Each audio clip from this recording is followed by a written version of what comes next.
جنگ میں اسرائیل کی ساری توجہ غزہ سے ہٹ کر ایران کی جانب ہے۔ آئیے تفصیلات جانتے ہیں آج کی اس ویڈیو میں۔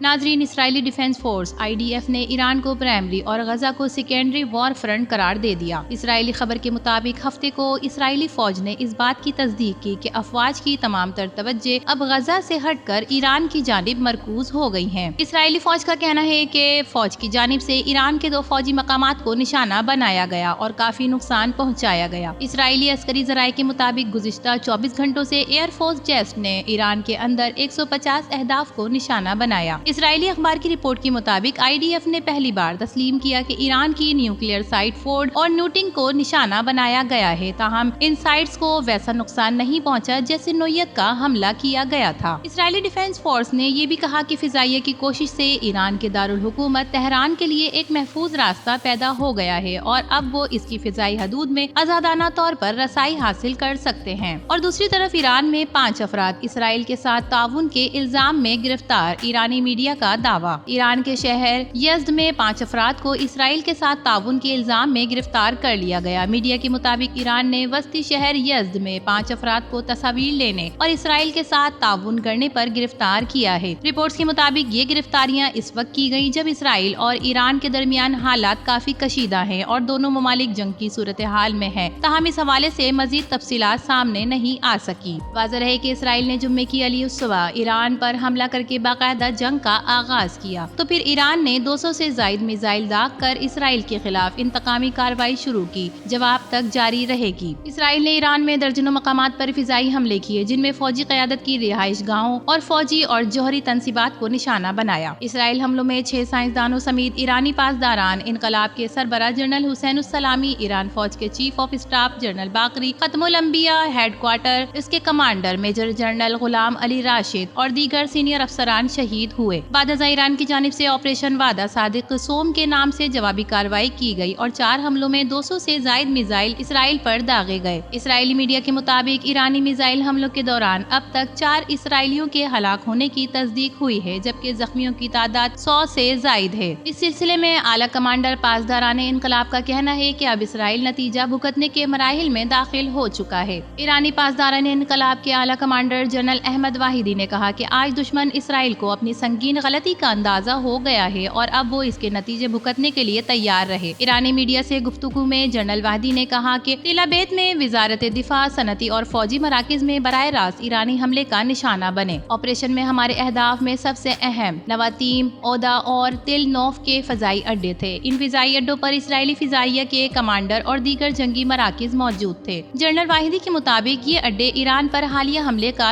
نقطۂ آغاز ہے۔ مجموعی طور پر اسرائیل پر میزائل حملوں میں 150 سے زائد اہداف کامیابی سے نشانہ بنائے گئے۔ اسرائیل کو سمجھ آ گیا ہوگا کہ ایران پوری طاقت کے ساتھ جواب دینے کی صلاحیت رکھتا ہے۔ آئندہ بھی ایسے جوابی اقدامات دہرائے جا سکتے ہیں۔ مزید انہوں نے کہا کہ دشمن سمجھ بیٹھا ہے کہ کچھ فوجی مراکز کو نشانہ بنا کر ہمیں کمزور کر دے گا اور ہم خاموش رہیں گے۔ آج دشمن کو اپنی سنگین غلطی کا اندازہ ہو گیا ہے اور وہ اب اس کے نتائج بھگتنے کے مراحل میں داخل ہو چکے ہیں۔ دوسری جانب اقوام متحدہ میں ایرانی سفیر کا کہنا ہے کہ ایران اسرائیل کی بلا اشتعال جارحیت کا سختی سے جواب دے گا، جبکہ کیتھولک عیسائیوں کے روحانی پیشوا کی اسرائیل اور ایران سے مذاکرات اور امن کی اپیل ہے۔ خبر رساں ایجنسی کے مطابق کیتھولک عیسائیوں کے پیشوا نے دونوں ممالک کو امن و امان سے بات چیت حل کرنے کا مشورہ دیا ہے۔ پوپ لیو نے کہا کہ دنیا کو ایٹمی خطرے سے محفوظ بنانا باہمی احترام اور مکالمے سے ہی ممکن ہے۔ کسی کو بھی دوسرے کے وجود کو خطرے میں ڈالنے کا کوئی حق نہیں۔ ایسے نازک لمحے میں ذمہ داری اور عقل سے کام لینے کی بھرپور اپیل دہراتا ہوں۔ ان کا کہنا تھا کہ تمام ممالک کی ذمہ داری ہے کہ امن کے لیے کردار ادا کریں، مفاہمت کی راہیں تلاش کریں، ایسے حل پیش کریں جو ہر فرد کے لیے سلامتی اور وقار کی ضمانت ہو۔ اس بارے میں اسرائیلی مندوب کہتے ہیں کہ انٹیلیجنس تھی کہ ایران جوہری بموں کے لیے مواد تیار کر لے گا۔ اپنے تحفظ کے لیے ہم نے حملہ کیا۔ اسرائیلی مندوب نے کہا کہ ہم نے مسئلے کے حل کے لیے سفارتکاری کا انتظام کیا اور ایران پر حملے اپنے تحفظ کے لیے تنہا کیے۔ اقوام متحدہ میں چینی مندوب فو کونگ نے کہا کہ چین چین اسرائیل کی جانب سے ایران کی خود مختاری، علاقائی سالمیت کی خلاف ورزیوں کی مذمت کرتا ہے۔ اسرائیل فوری طور پر ایران کے خلاف اپنی کارروائی بند کرے۔ اقوام متحدہ کے سیکریٹری جنرل اینتونیو گوتریس نے کہا کہ ایران اسرائیل کشیدگی بہت بڑھ چکی ہے، وقت آ گیا ہے کہ اسے روکا جائے، امن اور سفارتکاری کا بول بالا ہونا چاہیے۔ دوسری جانب اسلامی تعاون تنظیم نے ایران پر اسرائیل حملے کی شدید مذمت کرتے ہوئے کہا کہ اسرائیل کا یہ حملہ ایران کی خود مختاری اور بین الاقوامی قانون کی کھلی خلاف ورزی ہے۔ حملے سے پورے خطے میں امن و امان کی صورتحال مخدوش ہو گئی ہے۔ عالمی برادری اس جارحیت کے خاتمے کے لیے فوری اقدام کرے۔ ناظرین، اس بارے میں آپ کا کیا خیال ہے؟ اپنی قیمتی رائے سے ضرور آگاہ کیجیے گا۔ ویڈیو پسند آئے تو اسے لائک کیجیے، HITV کو سبسکرائب کیجیے۔ تو پھر ملیں گے کسی اور نئی ویڈیو کے ساتھ، تب تک کے لیے اللہ حافظ۔